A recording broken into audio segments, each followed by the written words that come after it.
Hello guys, welcome back to our channel. আজকে আমার কাছে বড় অদ্ভুত একটা প্রশ্ন এসেছে। আমি একজনের কথা কোনোভাবেই ভুলতে পারছি না। একজনকে আমি কোনোভাবেই জীবন থেকে সরিয়ে দিতে পারছি না। সেই মানুষটিকে যতই ভুলতে চেষ্টা করি না কেন, সেই মানুষটি আরও বেশি করে আমার জীবনে চলে আসে, আরও বেশি করে আমাকে মনে করিয়ে দেয় তার কথা। তাহলে সেই কি আমার সোলমেট? আমি কি করে বুঝবো? আজকের টপিকটা কিছুটা এইরকমই। ভিডিওটা খুব গুরুত্বপূর্ণ, তোমাদের সকলের জন্য খুব গুরুত্বপূর্ণ। তুমি তোমার সোলমেটকে চিনতে পারবে এই ভিডিওর মাধ্যমে। ভিডিওটা পুরো দেখো। ভিডিও ভালো লাগলে ভিডিওটিকে দেখার সাথে সাথে লাইক করো, আর এই চ্যানেলটা সাবস্ক্রাইব করে আমাকে একটু সাপোর্ট করো, আর কমেন্টে অবশ্যই লিখে যাও থ্যাংক ইউ ইউনিভার্স। চলো শুরু করছি মেন ভিডিও। ফার্স্ট পয়েন্ট, দেখো বন্ধুরা, সোলমেট কানেকশানটা এমন একটা কানেকশান যেটা আর নর্মাল সম্পর্কগুলোর মতো না। কিছু সম্পর্ক এমন আছে যা শুধুমাত্র আসে, আবার চলেও যায় সময় সময়। কিন্তু সোলমেট সম্পর্ক এমন যেটা একবার এসে সেটা হৃদয়ের ভেতর জায়গা করে। দেখবে খেয়াল করে, একটা মানুষ এমন আছে যেই মানুষটার কথা তুমি কোনোভাবেই ভুলতে পারো না। যেই মানুষটাকে তুমি দূরে সরানোর হাজার চেষ্টা করেও সরাতে পারো না।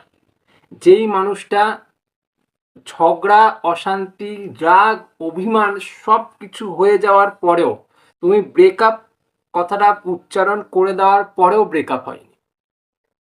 যেই মানুষটার সাথে তোমার সম্পর্ক আধায় কাজকলায় হওয়া সত্ত্বেও তুমি সেই মানুষটাকে ছাড়া একটা মুহূর্তের জন্য থাকতে পারো না, সেটা হচ্ছে আসল সোলমেট। এবার তুমি বলবে যে সোলমেট মানে তাহলে সবসময় সাথে থাকা, তাহলে এটাই কি সোলমেট? একদম না।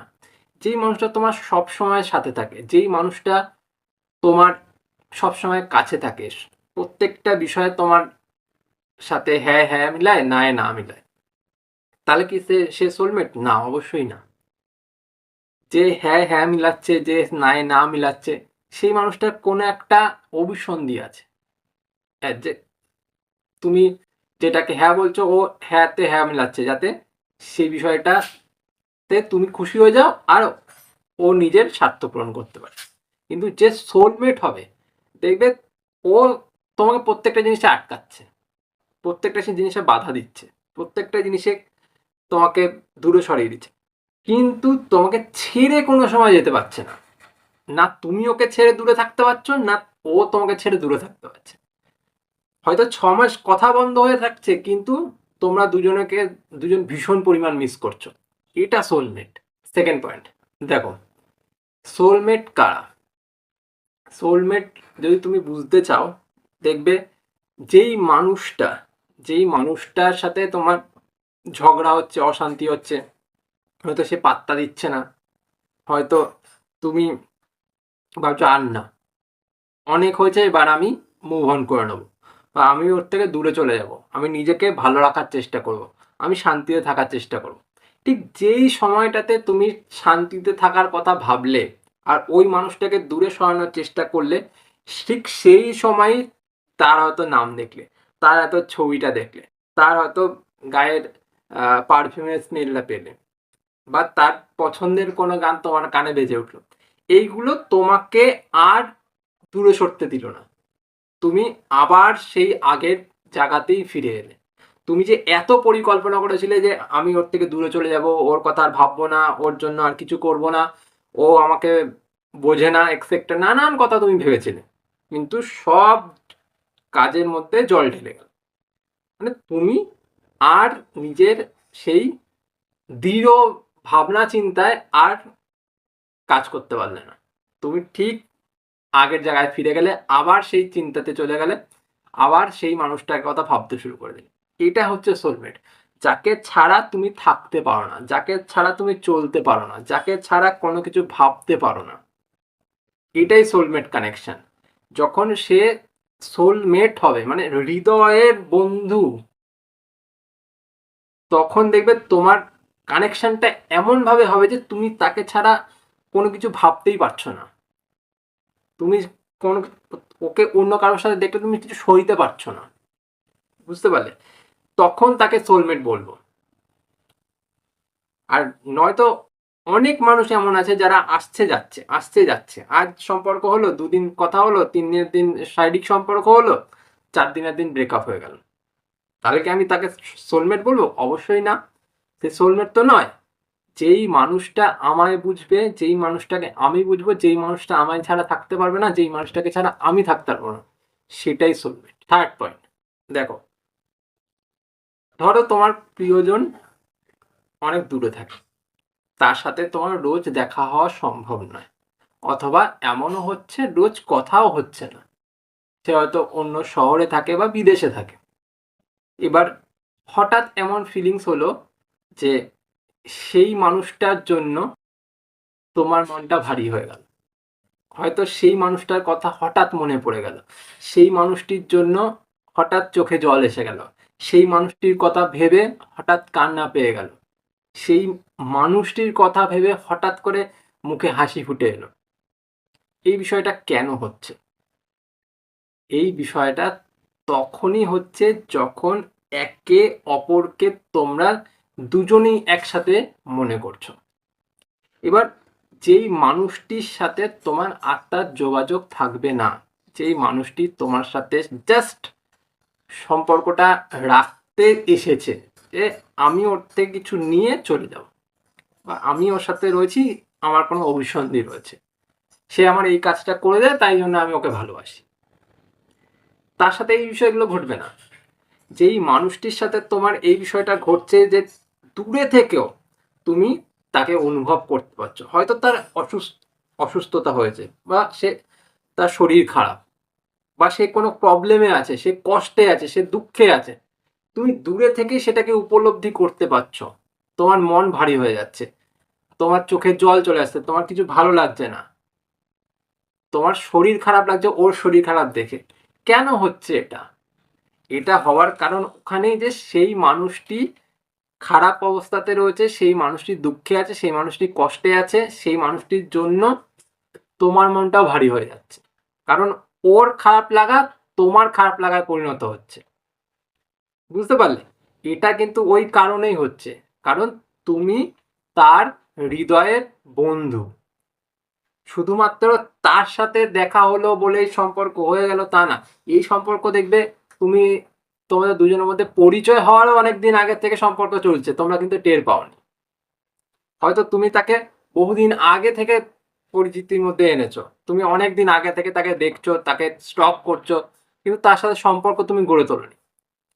এটা সোলমেট কানেকশন, বুঝতে পারলে? ফোর্থ পয়েন্ট আর লাস্ট পয়েন্ট, দেখো, তোমার সাথে কি এমন কোনো সময় ঘটেছে যে কেউ তোমার জীবনে এসছে, আর তার সাথে কোনো একটা কারণ নিয়ে ব্রেকআপ হয়ে গেছে, বা সম্পর্ক বিচ্ছেদ হয়ে গেছে। এবার তুমি ভাবছো যে বিচ্ছেদ হয়ে গেছে, ঠিক আছে, আমি আবার আমার নতুন জীবনে এসে গেছি, আমি নিজেকে আবার নতুন করে গড়ে তুলেছি, বা নিজের জীবনটাকে আবার নতুন করে তৈরি করে নিয়েছি। এবার আস্তে আস্তে সেই মানুষটির কথা, বা সেই মানুষটির যে একটা বিশেষত্ব ছিল, সেটা আস্তে আস্তে তুমি ভুলতে শুরু করেছো, তোমার মনে নেই। তুমি যখন ওকে দেখলে তখন হয়তো আবার মনে পড়লো, কিন্তু ওই মানুষটির কথা যত সময় গেছে আস্তে আস্তে তুমি ভুলতে শুরু করেছো, তোমার মনে আর ওই মানুষটির বিষয়টা আসে না। যদি এই রকমটা হয় যে যত দিন যাচ্ছে যাচ্ছে আস্তে আস্তে তুমি তাকে ভুলতে শুরু করেছো, সেই মানুষটির কথা, সেই মানুষটির মুখ, সেই মানুষটির চেহারা, সেই মানুষটির ভালো দিক খারাপ দিক সবকিছু আস্তে আস্তে ভুলতে শুরু করেছো, সেটা কোনো সময় সোলমেট না। বাট সোলমেট কানেকশন কি হবে? যত দিন যাবে সেই মানুষটির কথা আরো বেশি বেশি করে তোমার মনে ধাক্কা দিতে শুরু করবে, যত দিন যাবে তুমি সেই মানুষটিকে আরো বেশি কাছে করতে শুরু করবে, সেই মানুষটির জন্য ব্যথা, বেদনা, কষ্ট, দুঃখ যত দিন যাবে তত আরো বেশি গভীর হবে। তুমি সেই মানুষটির জন্য থাকতে পারবে না, সইতে পারবে না, কাউকে বলতে পারবে না, সেই কষ্ট সহ্য করতে পারবে না। যখন সেই মানুষটির অনুভূতি তোমাকে ব্যথা দেবে অনেক দিন পর, যত দিন যেত প্রথমে ব্রেকআপ হয়েছে, তোমার কিছু মনে হয়নি। আস্তে আস্তে যত দিন যাচ্ছে তত দেখছো সেই মানুষটি আরো বেশি বেশি করে তোমার মনে পড়ছে। সেই মানুষটির ভালো দিক, খারাপ দিক, হাসি, কান্না, গান শোনা, কথা বলা, হাসানো, কাঁদানো সব কিছু তোমাকে আঁকড়ে ধরছে। তুমি সইতে পারছো না, তুমি কোথাও না কোথাও স্টাক হয়ে যাচ্ছ। যদি এমন বিষয়টা তোমার সাথে ঘটে তাহলে তুমি সোলমেট কানেকশনের মধ্যেই আছো। তুমি হিসাব করে দেখবে সেই মানুষটিও তোমাকে ছাড়া ভালো নেই, তোমাকে ছাড়া থাকতে পারছে না, তোমাকে ছাড়া ভালো থাকতে পারছে না, খুশি থাকতে পারছে না। হয়তো অন্য কারোর সাথে সম্পর্কে গেছে, কিন্তু ওই সম্পর্কটা খুব তাড়াতাড়ি দেখবে তার ছাড়াছাড়ি হয়ে যাচ্ছে। কারণ তোমার সাথে থেকে যতটা ও ভালো ছিল, তোমার সাথে থেকে ও যতটা পূর্ণতা পেত, আর কারোর সাথে থেকে সেটা পাচ্ছে না। এটাই সোলমেট কানেকশন। সোলমেট কানেকশন কষ্ট দেয়, ব্যথা দেয়, জ্বালা দেয়, যন্ত্রণা দেয়, কিন্তু আবার ফিরে তোমার কাছেই আসে। সে দিয়ে চলে যাচ্ছে তা না, ও আবার তোমার কাছে ফিরে আসছে। কারণ ও তোমাকে ছাড়া বাঁচতে পারবে না, তুমিও তাকে ছাড়া বাঁচতে পারবে না। তোমাদের দুজনের জন্মই একে অপরকে সাথে নিয়ে চলার জন্য, একে অপরের হৃদয়ের কানেকশন। এটা নর্মাল কানেকশন না। তার কারণেই কিন্তু তোমার এই বিষয়গুলো ঘটছে। বুঝতে পারলে? এটাই হলো সোলমেট কানেকশন। যদি এই বিষয়টা তোমার সাথে ঘটে থাকে, যে তুমি দেখছো যে তোমার প্রিয়জনের সাথে তোমার এইরকম কানেকশন আছে, তাহলে সেটা সোলমেট কানেকশন। সেখানে আর ঝগড়া অশান্তির কোনো প্রশ্নই ওঠে না, করবেও না। সেই সম্পর্কটাকে ভালো মতন সুষ্ঠুভাবে গঠন করে চালানোর চেষ্টা করো, দেখবে তাতে অনেক ভালো থাকবে, খুশি থাকবে, শান্তিতে থাকবে। বুঝতে পারলে? যদি তোমাদের এরকম কোনো কানেকশন থাকে তাহলে অবশ্যই কমেন্ট করে জানাও। সাথে থ্যাংক ইউ ইউনিভার্স কথাটা কমেন্টে জানাবে। আর ভিডিওটা ভালো লেগে থাকলে ভিডিওটাকে দেখার সাথে সাথে লাইক করো আর চ্যানেলটা সাবস্ক্রাইব করে রেখো। আজ চলি, পরে দেখা হবে অন্য কোনো ভিডিওতে। টাটা।